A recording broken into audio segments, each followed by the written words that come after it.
The Oasis is a virtual reality world that allows its participants to create whatever virtual life they can think up. Inside the Oasis, there are 3 hidden keys that unlock the ownership of the Oasis, brilliantly crafted by its creator, who unfortunately has died. Locating the keys is not easy, as we discover that physical challenges and mental puzzles are working in tandem to ensure that ownership of the Oasis only goes to someone who is truly worthy. So, does Ready Player One deliver on all the intense and creative moments shown in the trailers, or should we spend our quarters elsewhere? Let's talk about it in this review. The movie begins with pretty standard dialogue that establishes and sets up the world we're about to enter, both the virtual world and the actual real-life world that everybody inhabits. We're also introduced to the main characters of the film that we'll be spending most of our time with. I personally believe that the first act of the film was the weakest aspect of this film, and that's actually a good thing. The Oasis looks great, and because this is a virtual reality world and we spend a lot of screen time here in this virtual reality world, the computer-generated images and all of the animation that go into making this world come to life was paramount.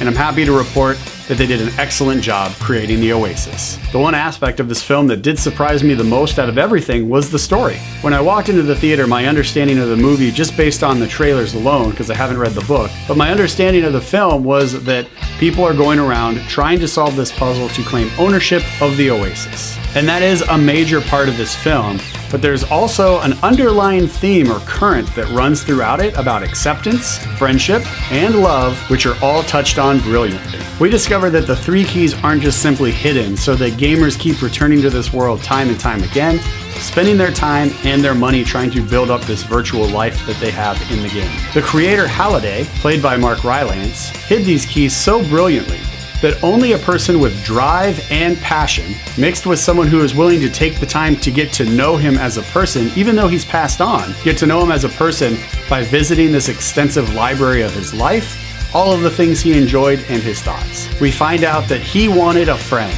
and he missed his friend. He wanted to ensure that whoever finds the keys to the Oasis knew him well enough that even after he had died, he could still know that a friend now has ownership of the Oasis. And the fact that this is a slow reveal that happens throughout the story really elevated my enjoyment of this film to a level I did not anticipate. There's also the message of what a single individual matched with those who believe in him can accomplish. This is a universal theme for many stories, but in this film it plays out very well. The 5 online friends who unite together to stop the maniacal businessman by getting everybody in the Oasis to join their cause, because the businessman is literally enslaving people who go into debt by playing the game, was just absolutely a fantastic looking spectacle that happens in the Oasis in the 3rd act. And the balance between real life and virtual life, they did really well.